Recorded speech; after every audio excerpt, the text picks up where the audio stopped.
So hello friends. पिछला video कुछ personal detail और थोड़ा फेस की वजह से हटाना पड़ा। तो एपीओ सर का थोड़ा कुछ प्रॉब्लम रहता है, तो उस वजह से पर्सनल डिटेल शेयर नहीं कर पाते, तो प्राइवेट करनी पड़ी वो वीडियो। तो इस बार मैं आपको पूरा पीडीएफ है, जैसा अभी मेरा फिंगरप्रिंट वगैरह सारा कुछ हो गया है, मेरा फिल डॉक्यूमेंट्स वगैरह सारा सही तरह से सबमिट हो चुका है। तो मैं आपको कुछ बताता हूँ कि किस तरह से क्या करना है, और कुछ नया चीज़ भी बताया सर ने, तो वो भी देखना है कि पीडीएफ कितना होना चाहिए, कितना नहीं हो, कितने केबी का होना चाहिए, कितने केबी का नहीं होना चाहिए, वो सारी। तो यहाँ पर जैसा ये एनरोलमेंट है, ई नंबर है, तो ई नंबर में ज़्यादातर जो प्रॉब्लम आता है, ये ई नंबर होता है 01/2019 01/2019 जिस टाइम अपन ने फॉर्म भरा था। तो यहाँ पर ई नंबर में 01/2019 आएगा, और इधर को पोस्ट है, रोल नंबर है, जो आपका रोल नंबर चल रहा है वो रोल नंबर आ जाएगा। यहाँ पर कैटेगरी नंबर में क्या है, जो आपका कैटेगरी नंबर दिया हुआ है, जैसा आपका ट्रैक मेंटेनर मिला है तो उसका पोस्ट नंबर क्या है, 17 नंबर की वो पोस्ट है। पॉइंट्समैन है तो उसका 5 नंबर का पोस्ट है, तो वहाँ पर यहाँ पर 17 लिखेंगे, और जो पॉइंट्समैन है वो 15 लिखेंगे इसका आगे। उसके बाद में यहाँ पर जो फ़ोटो मांगी है, ये पासपोर्ट साइज़ फ़ोटो आपकी चल जाएगी, और ये पूरा डेटा आपको पूरा फिल करना है। आपका सरनेम, उसका आगे आपका नेम लिखना है, और उसके नीचे दोनों में रेजिडेंस लिखना है, आपका कौन सा रेजिडेंस है। इसके अगला पेज अपन अगर चलते हैं, तो इसमें अगर आप 5 मतलब कि 22 साल की उम्र की प्राप्त जब कर चुके हैं, उससे अधिक आयु में आप कहाँ से कब कहाँ रहे, तो उसका डेटा भरना है। इसका ज़्यादातर फिल ना करें, अगर कोई नहीं गया है ज़्यादा विदेश वगैरह, तो यहाँ पर नील लिखना ज़रूरी है। नील लिख के नहीं, इसको छोड़ दें। उसके बाद में फादर मदर का नेम, उनका वर्क क्या है, date of birth, date of place क्या है, अभी कहाँ पे रहते हैं आप, वो सारा यहाँ पर फिल करना है। उसके बाद नीचे अपन चलते हैं, तो यहाँ पर पुत्र पुत्री के अध्ययन के बारे में पूछा है। अगर किसी का सन वगैरह है तो उसके बारे में पूछा है, अगर नहीं है तो वहाँ पर नील भरना है, कि अगर कहीं विदेश में पढ़ रहा है तो ही भरना है ये। उसके बाद आपका यहाँ पर डेट ऑफ बर्थ आएगा, आयु क्या है आपकी, मैट्रिक का उत्तीर्ण किया आपने, वो सारी चीज़ें यहाँ पर फिल कर लेंगे। इसमें अगर आप 15 साल की उम्र के बाद आपने जहाँ से एजुकेशन की है, वो प्रवेश की तारीख और छोड़ने की तारीख में, तारीख ज़रूरी नहीं है, मंथ और सन आप लिख सकते हैं इसमें। और डिग्री ज़रूरी होना है, डिग्री होना चाहिए हर चीज़ के लिए। यहाँ अगर आप कोई काम कर चुके हैं तो ठीक है, वरना नील लिखना ज़रूरी है इसमें भी, इसको फिल नहीं करना है। उसके बाद में आप अगर केस वगैरह है तो ठीक है, वरना नो कर दीजिए सब में। उसके बाद यहाँ पर आप जाएंगे तो दो गवाह होने चाहिए आपके नियरेस्ट, जिनका सिग्नेचर यहाँ पे नेम चाहिए, और मोबाइल नंबर ज़रूरी है उनका। यहाँ पर आपका सिग्नेचर आ जाएगा, और ये आपका अटेस्टेशन फॉर्म जो है फिल हो चुका होगा, ठीक है। उसके बाद ये है अपना आइडेंटिटी सर्टिफिकेट में क्या करवाना है।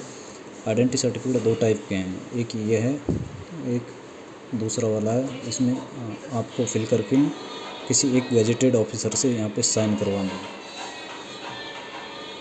किसी एक गेजेटेड ऑफिसर से यहाँ पे साइन करवा के। और ये जो दूसरा भी आइडेंटिटी सर्टिफिकेट आएगा, तो उसमें एक अदर पर्सन से साइन करवाने हैं, सेम नहीं होना चाहिए। एक ये जो मैरिज सर्टिफिकेट है, अनमैरिड है, मैरिड है, तो इसका बनवाना है आपको। ये गेजेटेड होना ज़रूरी नहीं है, यहाँ पर आपका सिग्नेचर हो जाएगा। और यहाँ पर आप विटनेस के तौर पर या तो गवर्नमेंट एम्प्लॉय होना ज़रूरी है, या रेलवे एम्प्लॉय, दोनों चलेगा। विदाउट गवर्नमेंट एम्प्लॉय भी नहीं चलेगा। ओके, यहाँ पर सील का ज़रूरी नहीं है, अगर कोई अगर 4th ग्रेड भी है वो भी चल जाता है। लेकिन ये जो यहाँ पर बहुत ज़्यादा इसमें इंक्वायरी है कि यहाँ पर इस जो फॉर्मेट है, ये फॉर्मेट है, इसमें साफ लिखा हुआ है 2 character certificate submitted by the candidate. तो इसका क्या करना है, 2 ब्लैंक जो निकलवाना है, ब्लैंक फॉर्मेट निकलवा के, और यहाँ पर 2 गैजेटेड का साइन करवाना है, अलग अलग से, डिफरेंट गैजेटेड होनी चाहिए, यानी कि एक ही फॉर्मेट है ये, और 2 अलग अलग गैजेटेड से साइन करवा के इसका 2 बना के लेके आने हैं।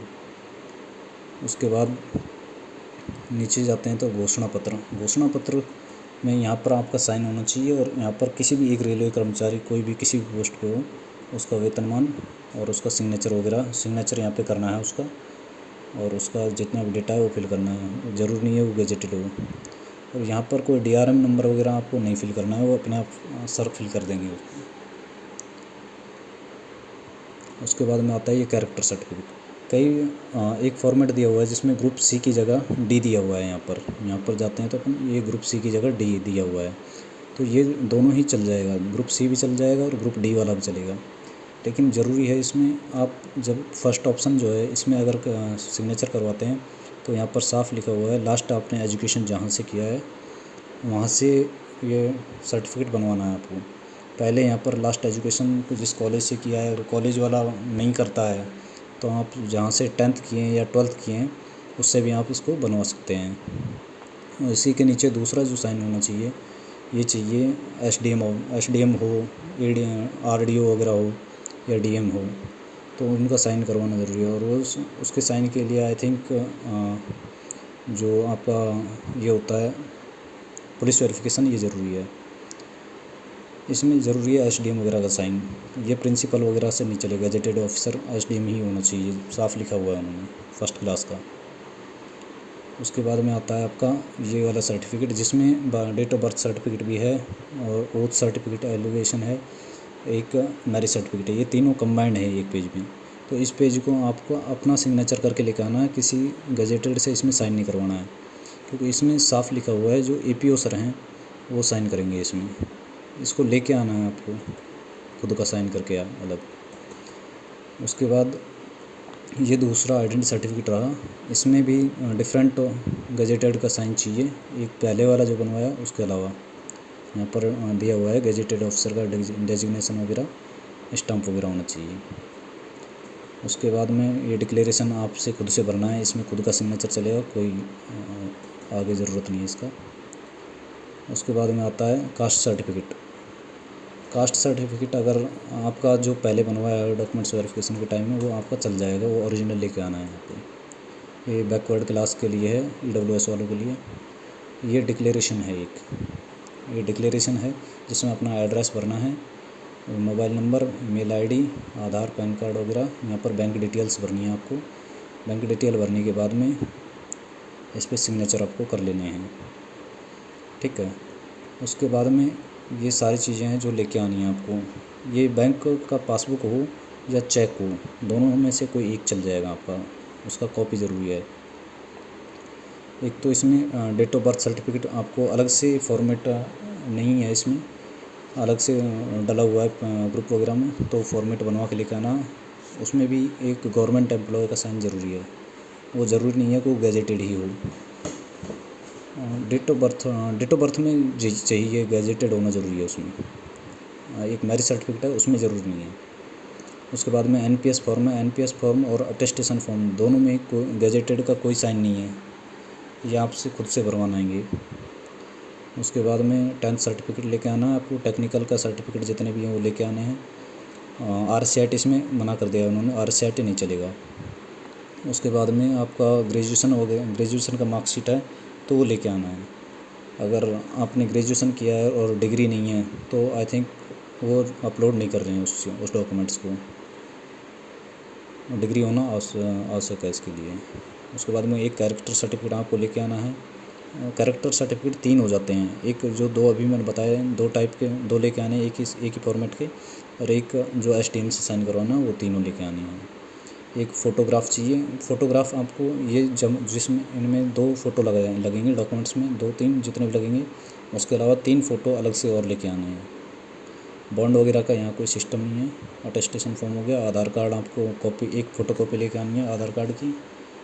एनी अदर डॉक्यूमेंट्स अगर कोई आपने एक्स्ट्रा एजुकेशन किया हुआ है तो वो आप लेके आ सकते हो उसको। ये अटेस्टेशन फॉर्म रहा। यहाँ पर आपको पूरा आपका नेम, फादर नेम वगैरह जो भी आपका नेम फिल करना है, मिडिल नेम वगैरह, डेट ऑफ बर्थ, यहाँ पे आपको फादर नेम फिल करना है। उसके बाद में आपको पैन कार्ड और आधार कार्ड का नंबर, अगर वोटर ID कार्ड है तो वोटर ID कार्ड, आपका रेजिडेंस फिल करना है, अगर सेम रेजिडेंस पर आप रहते हो तो यहाँ पे टिक कर लेना है आपको। उसके बाद में आता है आपका कॉन्टैक्ट डिटेल्स वगैरह, यहाँ पर मेल आईडी आपको भरनी है, कॉन्टैक्ट डिटेल भरना है। उसके बाद में आप अदर डिटेल्स अगर है तो कुछ यहाँ पर आपको बैंक डिटेल भरना है। अगर आपका अकाउंट करंट अकाउंट है तो यहाँ पे क्लिक करना है, सेविंग अकाउंट है तो इधर क्लिक करना है। उसके बाद में यहाँ पर आपके नॉमिनी का नाम आएगा। अगर किसी की मैरिड है कोई तो अपनी वाइफ वगैरह को रखता है नॉमिनी तो ठीक है, अनदर अपना फादर का नेम वगैरह या मदर का नेम चलेगा यहाँ पे। उसके गार्जियन के जो अपने नॉमिनी है उनके गार्जियन का नाम। बाकी ये डेटा ये खाली छोड़ देना है, ये पूरा आपको ये फिल नहीं करना है अभी, ये पूरा खाली छोड़ के नहीं।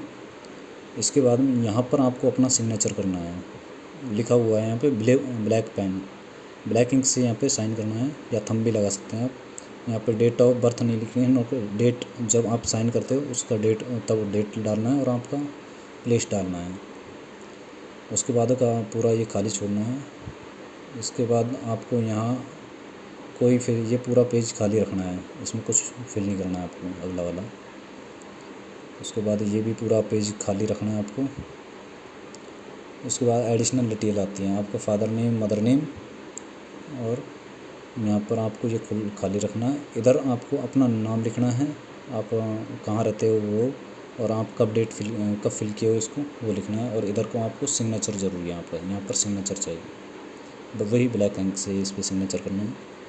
उसके आगे देखते हैं अपन नॉमिनी का नेम, नॉमिनी का रेजिडेंस कहाँ पे है, और नॉमिनी का अपना डेट ऑफ बर्थ भरना है, आपका नॉमिनी से रिलेशन क्या है। उसके बाद में नॉमिनी गार्जियन डिटेल्स वगैरह भरनी है। और यहाँ पर वही आपका थंब इम्प्रेशन यहाँ पे सिग्नेचर आपका करना है, और ये आपका एनपीएस फॉर्म भी फिल हो जाता है।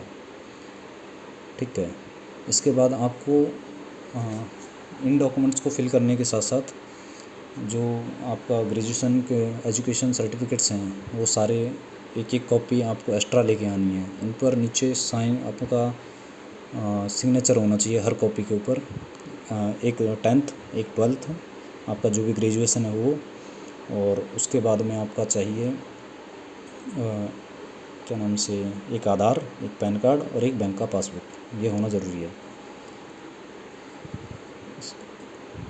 और इनका अलग से पीडीएफ बनाना है, जैसे कि ये अभी मैंने एनपीएस फॉर्म है इसका अलग से पीडीएफ बनाना है। और पीडीएफ का जो साइज़ होना चाहिए, आप जो पीडीएफ बनाओगे उसका साइज़ 2 MB से कम होना चाहिए, 2 MB से कम। ये ज़रूरी है क्योंकि वहाँ पे 2 MB से ज़्यादा अपलोड नहीं हो पाएगा, आपको दोबारा वहाँ पे मेहनत करनी पड़ेगी, काफ़ी टाइम वेस्ट होगा। तो इनका एनपीएस फॉर्म और अटेस्टेशन फॉर्म हुआ, एक एजुकेशन सर्टिफिकेट हो जाए। एजुकेशन के जितने भी सर्टिफिकेट्स हैं उनको 2 MB से कम में लास्ट उनका जो वो होना चाहिए 2 MB होना चाहिए, 2 MB से ऊपर नहीं होना चाहिए उनका। और जो फ़ोटो है अपना 250 KB तक चल जाएगा, 250 KB से बिलो होना चाहिए वो। एक JPG फॉर्मेट में फ़ोटो ज़रूरी है वहाँ पे। बाकी आपको ये कास्ट इसमें देखते हैं अपन डेट ऑफ बर्थ जो सर्टिफिकेट आप बनवाओगे वो स्पेशली वो करना है, स्पेशली पीडीएफ बनाना अलग से डेट ऑफ बर्थ सर्टिफिकेट का, एक 10th मार्कशीट का अलग से पीडीएफ बनाना है, पैन कार्ड का अलग पीडीएफ बनाना है, कम्युनिटी सर्टिफिकेट जो है आपका उसका अलग से पीडीएफ बनाना है, 10th का जो एक बार तो 10th का अलग से पीडीएफ बनाना है एक सेपरेट। उसके बाद में पूरा एजुकेशन जितना भी डिटेल्स है आपका वो पूरा एजुकेशन का एक साथ अटैच करके 2 MB से कम साइज़ का बनाना है। उसके बाद में आपका एनपीएस फॉर्म जो है इसका साइज़ लास्ट 2 MB होना चाहिए, 2 MB से कम होना चाहिए। आपका फ़ोटो जो है 250 KB से कम होना चाहिए फॉर्मेट इसका। उसके बाद में बैंक का पासबुक जो है आप अटैच करना है अलग से पीडीएफ बना के, इसका बैंक का पासबुक का अलग पीडीएफ बनाना है, एक पैन कार्ड का अलग पीडीएफ बनाना है, आधार कार्ड का अलग पीडीएफ बनाना है, कैरेक्टर सर्टिफिकेट जो है तीनों को अटैच करना है। और इधर को देखते हैं तो 2 आइडेंटिटी सर्टिफिकेट जो हैं इनको एक साथ अटैच करना है। और एक अपना 2 आइडेंटिटी हो जाते हैं, अपना फॉर्म जो आप सबमिट करवाओगे तो वहाँ पर ये क्रम होना चाहिए, अटेस्टेशन फॉर्म फर्स्ट नंबर पर होना चाहिए आपका। उसके बाद में दोनों आइडेंटिटी सर्टिफिकेट होने चाहिए आपको, जो दोनों आइडेंटिटी सर्टिफिकेट अभी बनवाएंगे गजेटेड ऑफिसर से वो होने चाहिए। उनका एक PDF बनाना है, दोनों आइडेंटिटी सर्टिफिकेट का। अटेस्टेशन का सेपरेट बनाना है। उसके बाद में तीनों कैरेक्टर सर्टिफिकेट जो हैं उनका एक साथ बनाना है। उसके बाद में लेना है आपको अपना कम्युनिटी सर्टिफिकेट, उसका सेपरेट बनाना है एक PDF जो। और उसके बाद में आपको लेना है आपका एजुकेशन सर्टिफिकेट जितना है, एक 10th का सेपरेट बनाना है PDF। और उसके बाद में एक टोटल PDF बनाना है 10th 12th वगैरह जितना भी एजुकेशन आपका, उसका सेपरेट PDF बनाना है 2 MB से कम का। उसके बाद में एक पैन कार्ड का PDF बनाना है, एक आधार कार्ड का और एक बैंक का पासबुक का PDF बनाना है। ये सेल्फ अटेस्टेड होना ज़रूरी है। एजुकेशन वाले एक पैन कार्ड, एक आधार कार्ड और एक बैंक पासबुक सेल्फ अटेस्टेड ज़रूरी है। उसके बाद में आपका NPS फॉर्म का 2 MB से कम का PDF बनाना है। और फ़ोटो जो आपको बता ही चुके हैं कि 250 KB से कम का होना ज़रूरी है। ये सभी आप जब बनाओगे PDF तो उसमें एक आपको क्रम नंबर आता है।